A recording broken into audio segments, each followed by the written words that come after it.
Спорт – это моя жизнь, это моя профессия, можно так сказать. Ну, так как уже давно это в Советском Союзе, там, по спорту он считался любительским. А на самом деле спрашивали, как с профессионалов, требовали. Почему? Потому что люди годами в году, там, раза два-три из 365 дней, они там, дней 10 могут быть дома, а остальные все время они в разъездах, в различных учебно-тренировочные сборы готовятся, то есть в таком казарменном режиме, можно так сказать. Олимпийская медаль, прежде всего, потому что это, как сказать, верхушка айсберга, это уже как бы предел мечтаний спортсмена, любого спортсмена. Так, почему? Потому что так как она проводится раз в 4 года, поэтому туда подходят весьма очень титулованные спортсмены, могут за этот цикл все выиграть, абсолютно все, вплоть до там континентальных чемпионатов и чемпионатов мира, а на Олимпиаде могут просто психологически нервы не выдержать, и они проигрывают. Поэтому тем и цена эта медаль. Ну, плюс без предыдущих побед там не была бы эта олимпийская медаль. Вот, мне очень по-особому ценю эту азиатскую медаль, золотую медаль. Почему? Потому что был такой, опять же, если отходить, долгий период восстановления. Большой спорт сопряжен с травмами. Поэтому у меня накануне 2000 года, буквально в 1998 году, я очень сильно травму получил. За один год перенес 2 операции на одном и том же коленном суставе. И приходилось заново учиться ходить. Просто не то, что бороться, просто ходить. В 2000 году было так, что я последний вскочил в вагон уходящего поезда. Вот это чемпионат Азии. Потому что там Международная федерация ФИЛА, так называемая, она на этот год учредила там 5 отборочных стартов, и по итогам 3 лучших стартов там суммировались очки, и в каждом весе там по 7 человек отбирались на Олимпиаду, суммировались выступления. Так уж получилось, что я, в принципе, вначале, когда посмотрел, так запланировал, что думал, что мне никаких проблем не составит войти в эту заветную семерку. Так уж, тактические просчеты и плюс боязнь там еще раз получить травму. То есть они сделали свое дело, и я оказался за пределом, 8-м остался в итоговом зачете. Потом остался последний чемпионат, континентальный чемпион Азии. Я вот через него отобрался, завоевал золотую медаль, как раз стал чемпионом Азии. Вот тоже очень ценно для меня. Борьба, особенно один из видов единоборства, в частности, вольная борьба, чем я занимался и занимаюсь, в дальнейшем планирую заниматься. Однозначно сопряжен все это жесткий такой один из видов единоборств, где всегда нужно свое реноме отстаивать. То есть это начинается с того, что соблюдать режим питания, режим сна. То есть обязательно все должно быть распланировано, и ты должен этому неукоснительно следовать. Отобьешься, пошел на дискотеку, позже заснул. Все это сказывается на твоем рабочем графике следующего дня. Потому что утром уже в 7 часов должен быть на ногах, зарядка, построение, работа. Есть дневная тренировка в 11 часов, вечерняя тренировка в 5 часов. Это 3-разовые тренировки. Получается, вот в этом режиме это все время борьба внутренне со своим «я». Почему? Потому что утром рано в горах, бывает в условиях Среднегорья, учебно-тренировочные сборы, где поднять нужно кровяные тельцы, гемоглобин в крови. В условиях Среднегорья частенько выезжаем, год раза 3, бываем в горах. И вот там очень холодно. Очень холодно. Рано утром вставать, просыпаться, все ежатся от холода, но порядок есть порядок для всех. И один из девизов конечно, дисциплина бьет класс всегда. Всегда неукоснительно этому следовать. Если где-то ты куда-то не добежал, не сделал сгибание-разгибание, просто в народе, как говорят, отжался, подтянулся, на ковре не вытерпел, не добежал, в футболе где-то не подстраховался партнера, все это в конечном итоге выливается в какое-то поражение. В чем можно было себя винить? Для того, чтобы себя в дальнейшем не винить, почему где-то что-то не наработал, пытался делать все до конца. И вот такая борьба идет всегда. На построении утром холодно, тебе зачем это надо, лучше поспал бы дома был. Где-то внутренняя борьба всегда идет. Вот эта борьба, это вкладывает смысл такой большой. Также и в жизни. В жизни везде надо что-то свое доказывать, отстаивать. Тоже борьба. История казахстанского спорта очень богата. И на сегодняшний день даже просто 2012 год, ошеломляющее выступление олимпийцев Казахстана в итоговом командном зачете завоевали 12 место. Это очень серьезный успех, потому что в бытность, когда сам был спортсменом, выступал, я помню, наше лучшее выступление было 22 место в Сиднее. Сейчас 12. Плюс, это, с одной стороны, радует, знаете, чем? Потому что наши чиновники, функционеры от спорта, правительства, они должны давать себе отчет, что это очень высокая планка, она заставляет работать еще лучше. Почему? Потому что не за горами Олимпийские игры в Рио-де-Жанейро. И любой, я так думаю, место ниже будет расцениваться как поражение. Да?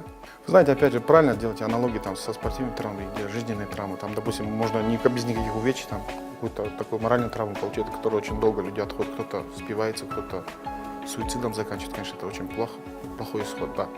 Многие спортсмены в бытность Советского Союза очень... Там не очень хорошо было продумано вот этот переход с большого спорта просто в обычную жизнь, социальную жизнь. Да? И многие там, допустим, были такие смутные времена, спортсмены, там, особенно представители единоборств, находили себе применение своим рукам, навыкам, которых их обучали. Да? Вот. Поэтому, опять же, это внутренний стержень, это, опять же, воспитание, это та дисциплина, что тебе дало вот занятие этим видом спорта. В первую очередь воспитание, конечно, это в первую очередь. В какой среде человек воспитывался, это тоже немаловажно.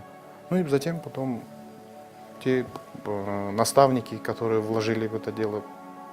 Неоднозначно же, допустим, все пришли в секцию из всех делать чемпионов. Просто нужно работать так, чтобы духовное и физическое развитие как бы соответствовало, человек планомерно развивался. А по себе, если сказать, у меня был, да, такой период, но даже будучи в гипсе, я не переставал тренироваться, потому что у меня только из строя выходила одна нога только. Руки могли работать, я даже, как делал, садился в машину, у меня друзья там или братья привозили в зал канат 5-метровый, 5-7 метров канат, и я пытался как бы вот это время компенсировать. И на носу Олимпиада была через год, я знал, что если расслаблюсь, то скисну совсем, надо будет заново восстанавливаться, там спортивной кондиции нет. Хотя бы думал, что могу, над чем работать, все, над чем могу грузить, что могу, какие мышцы, группы мышц там нагрузить, все это пытался делать, и вот это дало свой результат. Не давало мне сникнуть, знаете, о чем-то таком плохом думать. И в травме, потом понял, и в травме нужно что-то, какие-то положительные из этого черпать. Почему? Потому что она мне дало хорошенечко одуматься, взглянуть на то, что я делаю, как я это делаю, что послужило. Знаете, еще бывают коварные такие мыслишка появлялась тогда, когда вот чувствую, перегружаюсь. Потому что перегружаюсь, а в зал зайдешь, у нас как? Принято так. Или если ты в зал зашел, ты должен 100% отработать. А там где-то, как говорят, сочковать, там дурака валять, такого не принято было. Это как бы отражалось на твоем рабочем фоне. И в целом тренеры смотрят, никто же не знает, что у тебя внутри. Все внешние факторы видят. Что-то он не так отдает своему делу, как надо. Значит, что-то он не так или несерьезно относится к этому. Отсюда другие последствия там могут быть. Поэтому приходилось, и вот чувствую, что перегружаюсь. И вот такая коварная мыслишка, что какая-нибудь мелкая травма пришлось, можно было бы и отдохнуть. Не успел подумать, получил ее. Вот такой отдых своеобразный. Но, опять же, в последующем были и тяжелые травмы, там, допустим, это коленный сустав, потом плечевой пояс. Плечевой пояс заставил, допустим, если там в том или ином компоненте в борьбе я уже не мог так себя вольготно чувствовать, допустим, если руки, плечо, там, любое другое действие, оно могло бы опять дать о себе знать, там, и что и было впоследствии, там, плечо, допустим, вылетало, да, вывих. Надо было, получается, прибавлять в другом компоненте борьбы, там есть такой термин, верхний плечевой пояс, там надо было вот это добавлять, и вот это очень много мне дало, конечно, для расширения своего кругозора. Везение навряд ли, слабым не везет, есть такой лозунг. Слабым не везет однозначно. И везет или везет сильнейшим. Одно из двух, кому как нравится. Вы знаете, алмаз это еще не бриллиант. То есть талант помноженный на труд.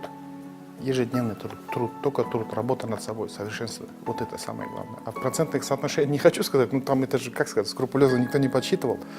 В первую очередь добиваются те, кто скрупулезно работают, не щадя себя. На Олимпиаду люди из других планет не приехали. Все прошли отборочные циклы, всех я знаю практически, со всеми неоднократно встречался. Просто многие упускали, что представили в таком свете, как будто я первый раз в жизни с ними встречался. Да нет, я, допустим, почему он был фаворитом, допустим, в полуфинальной встрече, тот же Гармулевич? Потому что я выбыл на год-полтора, благодаря своим травмам я выбыл. А никто не берет расчет, даже и не вспомнили, что я у него до этого 2 раза выигрывал, допустим. 2 раза встречались, я у него выиграл. То есть это упускают. Потому что ой, такая сенсация, по 10 лет, что это сенсация. Да никакая это не сенсация, я у него выиграл, до этого спокойно выигрывал. Бывало, да, и выиграл, но у нас получилось так, что даже у нас по встречам получилось по 2-2, по-моему. Вот это упустили момент. С теми же там предварительные схватки, да, были встречи, я с ними встречался, выигрывал, проигрывал. Это спорт, большой спорт, потому что индивидуальный спорт мы часто пересекаемся, поэтому они с другой планеты не приехали, не спустились. И в жизни также, опять же, много факторов, много факторов. В зависимости от того, какие законы, прежде всего, есть, да, которые, уровень, как сейчас принято говорить, понятийность, что ли, там, допустим, человек слово, там, дал слово, сдержал слово, там, никаких подтверждений, да, есть такие люди. Но есть такие люди, которым, ну, конечно, нужно подтверждать, там, не знаю, как нотариальные вещи, что, ну, так. Я принимаю то, как есть. То есть это то, что тебе суждено, ты и получил это. Конечно, хотелось больше, да, быть на пьедестале, на верхней ступени пьедестала. Но и этому нужно как бы быть благодарным. Понимаете, то, что ты имеешь. А представляете, этого не было. Понятное дело, да, второе место это сопряжено с горечью поражения, да, финал. А третье место он как раз он выигрывает и на эмоциях он на пьедестале стоит, радуется. Вы знаете, те же эмоции ты накануне испытал в полуфинале, допустим. Выиграл, финал, вышел. Так же, как и там было, допустим, на Олимпиаде, мне подходили, все там. Но это, она и, как сказать, она выбивает из колеи, подсознательно ты уже расслаблен. Почему? Потому что вот ты в финале уже, серебро у тебя в кармане, никто тебя не отберет. Нужно и за золото хорошенько настроиться, побороться. И вот это серебро у тебя в кармане, и ты начинаешь потихонечку. Нет, никакого в кармане не должно быть. Все с последним свистком, гонгом должно заканчиваться. Вот этот успокаивающий фактор очень сильно, очень сильно. Он может подсознательно, ты уже успокоился, то есть нет такого адреналина. Ну, выполнил, да, что я ощущал, я то и говорю. Да, вот задача справился, вот работа, дело всей, можно сказать, юности, жизни, да, сознательно, такое столько времени потратил. И можно и как подумать, что выполнил план, да. А завтра посмотрим. Вот этого не должно быть. Был соперник россияне, у них это так. У них первое место и больше ничего. Ну, психология победителя, да. Я не скажу, что мы лапки кверху и ждали. Нет, ну вот это своего рода подсознательно, оно тебе может как-то доля, какая-то секунда повлиять на тебя. И вот это часто, и, конечно, вот это тоже многие того не знают, подходят. Там, ну, понятное дело, все хотят выразить эмоции, радость, там, поздравить тут. Но и оно своего рода. Почему много читаешь про спортсменов до того, как сам выходил на вот, мировой уровень, там, часто говорили, вот, такой момент вот здесь, вот, старались вот, тех или иных спортсменов там, накануне финала или ответственных встреч, их оградить от такого рода влияния, общения. Потому что любой, кто просто тебе по спине похлопнул, опять ты отвлекся. Тренерский труд, он очень тяжелый. Очень тяжелый. Начнем с этого. Они порой забывают о своих детях. Они не замечают, как вырастают их дети. Они все время в разъездах, тоже как и спортсмены. Такой образ жизни ведут они. Они в разъездах. И тот или иной его подопечный, там, спортсмен, спортсменка, они становятся ближе детей. Почему? Потому что они полностью знают, что у них творится. Там, внутренний их мир, там, я не знаю, все их сильные и слабые стороны. Абсолютно это все знают они. Я очень много часто слышал от тренеров, они говорят, оглянулся, дети выросли. То есть, и каждый раз откладывал, вот сейчас с сыном там туда схожу, там пообщаемся, там еще то или иное мероприятие, там все это остается, и они спохватился, а время уже они повзрослели, уже то им не интересно. То есть вот такие моменты бывают. Тренер, он, во-первых, он должен быть, прежде всего, он свое дело должен хорошо знать. Он и психолог. Он и иногда поваром бывает, готовит. Да. Он и массажист. Он и врач бывает. То есть все вот эти качества он себя... Многие тренеры, я говорю, вот такие качества им присущи. Ну и прежде всего он должен быть человек. Наверное. Человек, прежде. Для того, чтобы подопечный, там, тот или иной спортсмен, он проникся к нему. Доверие. Вот это доверие надо завоевать. Если этого доверия нет, то всегда будет такая борьба между ними. Тренер говорит, он болезненно реагирует, или, допустим, то, что тот сказал, соответственно, тренер болезненно реагирует. То есть там есть и ревность какая-то присутствует, допустим, прислушаться к тому или иному, другому там наставнику. То есть вот это там такая борьба идет. Там очень много качеств слагаем, чтобы идеальный наставник вывесит, но такого нету. Все равно какие-то изъяны бывают. Минусы есть. Был один проигрыш. Проигрыш, это прежде всего считается хорошая школа. Если ты делаешь правильные выводы, то есть впоследствии обычно я старался делать так. Извлекал из того, что почему проиграл. Почему это произошло. В результате чего произошло. Завтра что-то не допускать. Ну, потом уже там, видео, съемки пошли, там уже анализировать можно было, там, саму просматривать, там, миллион раз просмотреть и найти ошибку. Мелкую ошибку можно найти. Также и его слабые стороны противника можно найти. Сейчас, пожалуйста, в интернете кликни любого, найдешь все, что тебе надо. В любой сфере, да. Был такой период, да, ну, это было хорошо на раннем периоде, когда, ну, представьте, веду встречу со счетом 9-1. или 10-1. Мне надо было еще 1 балл заработать, все, встречу останавливали ввиду явного преимущества. Так я, опять же, для того, чтобы там удержать, там, элементарно это как в футболе 3-0, 5-0. Представьте, да? Одна команда номинирует, если более понятно будет. А 9-1 это уже очень... И я умудрился с этого положения, решил, избрал для себя один такой тактический рисунок, чтобы осуществить захват ноги и там отсидеться, отдышаться. А тогда еще было у нас один из пунктов правил, если 3 предупреждения тебе дают, то тебя снимают досрочно. То есть и такие моменты бывают. Чтобы этого показать активность, чтобы судья там не усомнился в моей, что я избегаю, я решил отсидеться, пройти в ногу. В общем, поднимаемся мы с этого положения, смотрю счет 11-10. Я проигрываю. Представляете? Настолько это было обидно, так себя хорошо чувствовал. Да? Хорошо, это был не какой-нибудь такой ответственный, просто международный турнир. Турниры это все подводка к официальным стартам. И затем мы жили в одном отеле, внизу, по-моему, восстановительные мероприятия, в сауну пошел, и один из тренеров одной из зарубежных команд, он меня спрашивает, именно по этой встрече. Тем более все уже знают, он знает меня, почему так произошло. А я сижу, он видит, что я задумался. Он говорит, ты уже достаточно известный, уже засвеченный, опытный, таких ошибок нельзя допускать. Вот это на меня очень сильно поразило впечатление, почему я это сделал и дальше пытался таких вещей не допускать. По крайней мере, после того такого не было уже.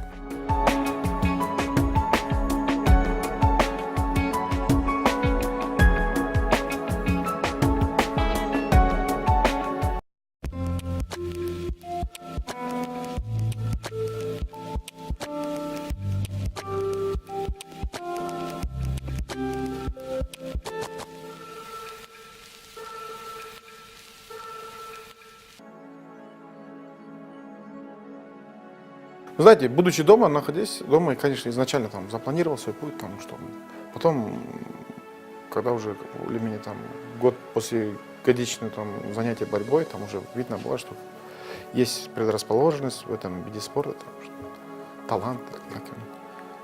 Я начал интересоваться, и такую информацию слышал, что в Алмате есть специализированная школа, с нашего района один мальчик уехал учиться, поступил. Учиться в этой школе. И тут я загорелся тоже. И начал. Буквально год где-то я просился у родителей, чтобы меня отпустили. И настал такой период. Приехал в Алмату. Вроде все хорошо, все замечательно. Я рвался сам. Я хотел этого, да. Но, оказавшись здесь, мне стало, начал скучать моментально. Все, я для себя решил, все, я не остаюсь, я уезжаю. Я даже собрал документы. Никому ничего не сказал. Сел, поехал на вокзал, купил билет, сел в автобус. И будь здоров, поехал домой. Но, опять же, по пути, 8 часов следования пути, да, я глаз не сомкнул. Почему? Потому что я четко помню, буквально сидел на первом ряду, и Карус, и он же как плавно идет, качается, и дороги, все прекрасно. И глаз не сомкнул, еду, и я, зная статистику, зная этих всех ведущих чемпионов, ехал и себя в чем-то укорял, мучил себя, мне, пока до дома ехал. Но как я до дома доехал, я решил, что я приеду обратно. Все, я для себя решил. Ехал, я думал, все, я не стану таким, как стремился, кого читал, кого по телевидению смотрел, да, на глазаке. Зачем я это сделал? Все время я по дороге ехал и задавал себе вопрос, почему я это сделал, почему я убежал. Но тем не менее, домой тянуло очень сильно. Приехав домой, я не ощутил такого, как сейчас говорят, драйва, да, или что-то. Все для меня все, не поверите, но у меня было такое ощущение. Однажды одному человеку это говорил, признавался. У нас хозяйство там свое было, скот, на выпасы, летом родителям помогали по быту, по хозяйству. И приехав домой, конечно, меня не ждал ни радушный прием дома, конечно. А я уже приехал с мыслью, что если меня сейчас из дома отправят, я приеду, с удовольствием обратно приеду. Это так и получилось. Для того, чтобы этого укора, этого всего не слышать, я взял, сам добровольно выгнал скотину и поехал в поле. Вы знаете, я глянул на это поле, которое мое родное поле, буквально неделю назад уехал, да? Оно меня не приняло. Я это ощущал. Все, это деревья, эти растения, все это говорило, зачем ты приехал, вернулся. Мне такое ощущение было. Все для меня было такое, как будто все от меня отвернулось. То, что я совершил такой плохой поступок. 8 класс, это ребенок, да? Сейчас доверьте восьмикласснику что-нибудь. А тогда нам и доверяли и скотину, и дом, и все что угодно могли доверить, и быть спокойными родителями. А сейчас подумаешь, доверить мне. И вот для меня было ощущение, вот, я не знаю, вот я вот это второй раз в жизни говорю, но для меня ощущение такое было, что все было на меня, вот, как будто от меня все отвернулись. Даже и вот коз, которых спала, вот пас ангорской породы коз, вот, CR6 была ценная, да? Вот мы держали, как бы это семья своего рода, как бы это поддерживала семью продажи этой шерсти. Вот они даже, вот я по реакции видел, что все, никто мне не рад, что меня там видеть. Ну, приехав домой, я понял, что там пришли уже, там это, мне сказали, все там. Оказывается, в это время за мной один из родственников, дядя приехал, чтобы меня усмирить здесь. Но я всех опередил, сам туда приехал, и он за мной приехал опять. И мне когда сказали, собирайся, я с удовольствием пошел собираться, там 5 вещей собрал и уехал сюда. Ну и я рад, что так произошло. Наверное, если бы я не приехал бы, избежал бы этой школы, наверное, бы, конечно, не достиг бы.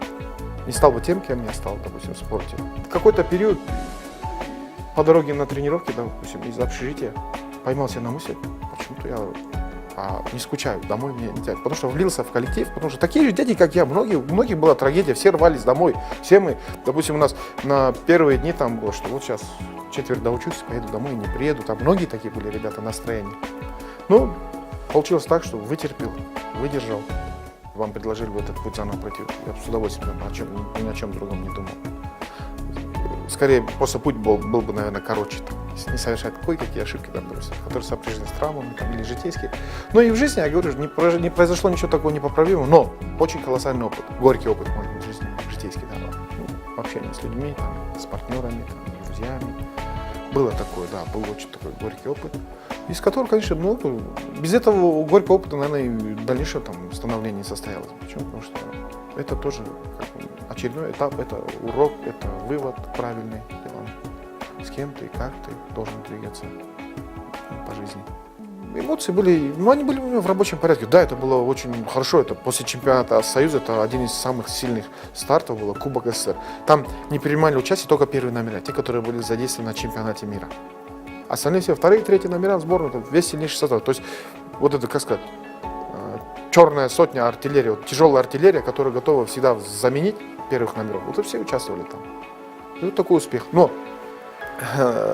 там произошло так как уже, развал Союза, у всех такое настроение было, да, все уже как бы развальническое, можно так сказать. Уже все готовились отдельными странами, отдельными сборными выступать. И вот тогда, помню, по итогам этих соревнований мне обнадежили, сказали, вот, там даже отметили на собрании тренеры, как бы централизованно же была Москва. Имя не скажу, кто это тренер был, но он сказал, все, Байрамуков очень хорошо себя проявил. В качестве поощрительной поездки мы сейчас осенью, через месяца два, там что было, поощрительная поездка во Францию. Будет турнир, поедешь туда. Тогда же еще было как, в союзное время там кипу справок надо было собирать. Я думаю, почему? Постоянно прихожу на тренировки и спрашиваю, там не пришел запрос, почему нет? И потом какое-то время это как бы вялотекущий процесс, там забросили это. Из ней как бы газету читаю спортивную. Сборная выступила в городе, во Франции, город Ницца, на международном турнире. Смотрю, в моем весе другой товарищ был уже. То есть меня, это первый был такой момент, когда как бы оцепили. Это не официально, но тем не менее пришлось на себе испытать. Почему? Потому что когда я уже на радостях приехал домой, сказал, что вот сейчас поощрительная поездка во Францию. 90-е годы, представляете, поехать во Францию. Тогда люди радовались, в Китай съездили, вот только границы открылись.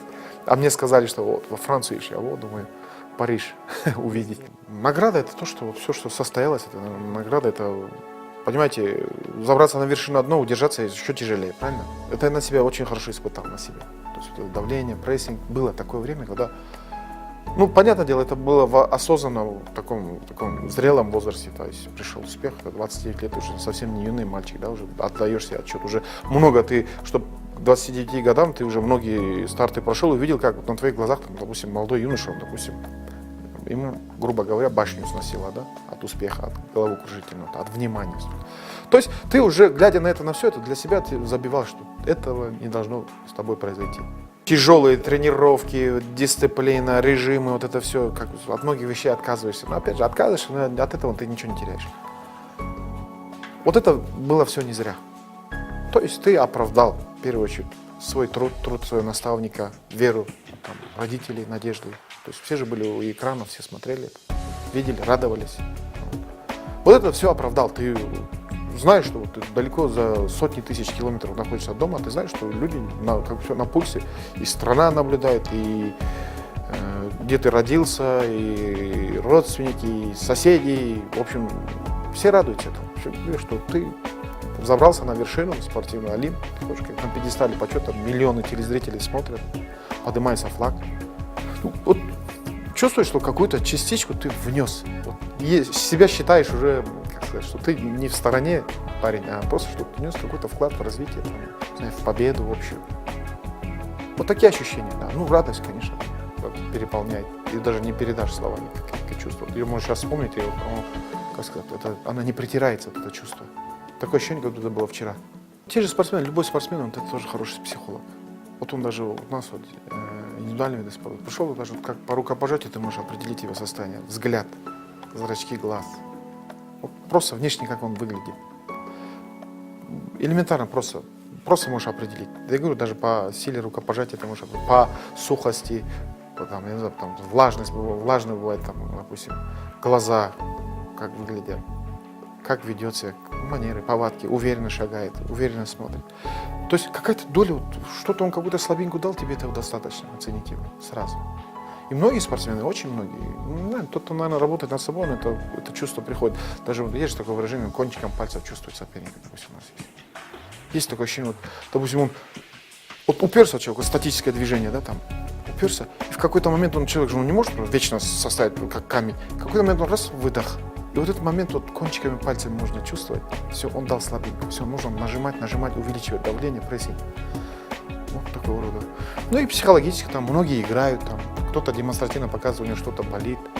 Ой, я не хочу, ой, я не буду, зачем мне это надо, я тебе проиграю. Там, но это на самом деле, он какие цели преследует, он тебя расслабить хочет. Вы знаете, вот то поколение, у меня тоже такие наблюдения есть. То поколение, вот когда вот развал Союза произошел, ну там уже более-менее там.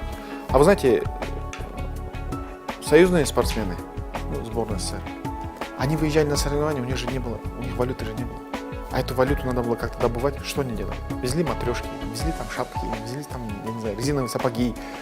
В какую или иную страну они уже знали, что там ценно, что там сбывается. Там кокарды какие-то, там, я не знаю, шинели возили, это что угодно.